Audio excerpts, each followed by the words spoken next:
My name is Michael Storms. That's my name before I became Muslim. I was born in Halifax, Nova Scotia, and I'm 27 years old. My name after I became Muslim is Muhammad Islam. My childhood was very difficult. My family, I came from a very violent background. My family are criminals, you could say. Very bad people. So that was my upbringing. Crime and violence, drugs, things like this. I don't know my father. My father left when I was 2. My mother deported him back to the States. And it was me and my 2 sisters with my mother. And then there's my uncles and my cousins, and they're kind of like always living where we were living. And it's a really tight-knit family, right? With relation to bad stuff. I thought the world was a very negative place because of my family, and like you were saying, because of the environment. I didn't see too many positives. So, and you could also say that my family kind of restricted my access to other things. They wanted me to do things with them. So it reinforced that there's nothing good going on, right? When I was younger, I felt afraid, but then when I grew up a little bit, it became pretty normal. And so the people in my family I wasn't afraid of anymore. I was part of the team. But initially, yeah, because when you're young, you're pure, right? And to be bombarded with a lot of bad things makes you uneasy. Like any hardship, you get accustomed to it, though, right? When I was about 8 years old, I would go to. This was very, very rare. This is before I started doing other things for money. I would go to a bakery called Paradise Bakery, right? And I would wash dishes for hours on end, but I was too young to be paid money, so what Norris would do is he would pay me in food, some bread and jam and dates and little sweets and stuff like this. And I would go home and feed my 2 sisters that because my mother would be off doing some other crime, or she'd be in jail or something like this, right? Or I'd be out all night collecting recyclables so I can come home and feed my sisters in the morning. When you see that you haven't eaten for a couple days, you know, and there's nothing, so you have to try to do something to feed yourself and feed your family, right? So my other family wouldn't really take care of us. I started my little career when I was 14, you could say, and I was never close enough with too many people to say that I had friends that I could call on. I never really trusted anybody. And school wasn't for me. I never finished school. I didn't have time for it. It didn't appeal as much as what I was doing appealed at the time. I would rob, steal a lot of things, and assault people, things like that. I was never alone, but I felt lonely, right? So I felt like there was like a void, something missing. I don't even like recalling the past, but it's okay for the interview, right? So a lot of the crimes that I would do just for the sake of wanting to do it, boredom.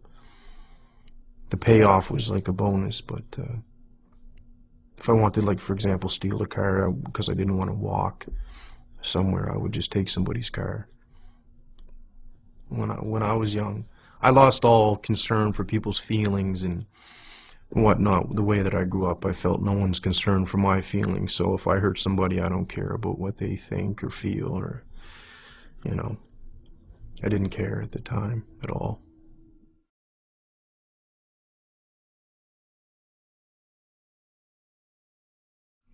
I was in my cell. It was towards the end of my sentence. I was just about to get out. And I didn't want to, I wanted to do something else. I didn't want to continue being bad, you could say.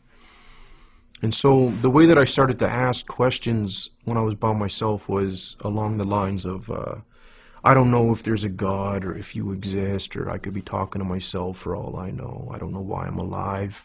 Things like this.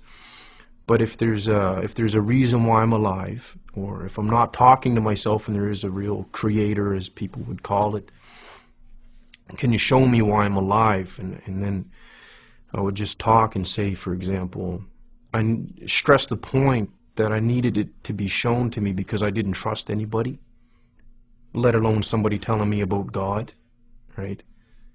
I had a brother named Ahmed talk to me about Islam initially, but again, he told me, so I didn't believe him. And he would mention things like heaven and hell, and I didn't believe what he was saying until I had a dream of both the places. And even then I was being resistant. I was like, maybe that was a fluke and this and that, right? I had a dream of the Prophet Muhammad, peace be upon him.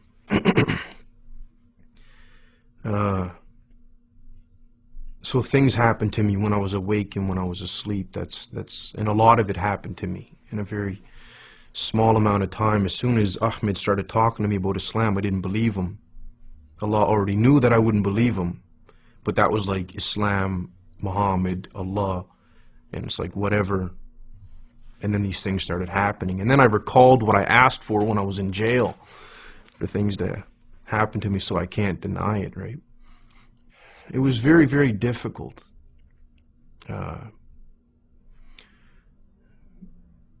Doing what somebody else wanted you to do. It was so difficult for me, right? Even God, I struggle with it even today. It was very, very, very difficult. And I went to the masjid and I sat down, and actually I sat down I was on my knees and just sitting back like people do when they're finished for the prayer. And I just started crying, right? And I was crying and crying and crying and crying and crying and drooling. I couldn't control myself, right? So it was like 20 years of betrayal and stress and violence and anger and all these things built up, and then it's like Allah allowed me to just get rid of it all. And I cried for a very, very, very, very, very long time, right? And I mean, I couldn't move, right? I was just crying. And then I remember saying at the end of it, all right, I'll try to do, what you want me to do. I am most pleased that I pray. Yeah, it's important, very, very important. A feeling of safety from Allah and from His punishment, you could say. That's what I get out of it, like a calmness and that I'm all right for right now until the next prayer comes in, or until tomorrow. My future, I see it as positive in the dunya because it's going to be controlled and very simple, and that's why that's my positive future here. Very simple lifestyle that's positive. Don't hurt nobody. Don't get hurt. Inshallah, if I get forgiven in the next life, that's what makes me feel really positive, right? If I get forgiven, it'd be great. Inshallah.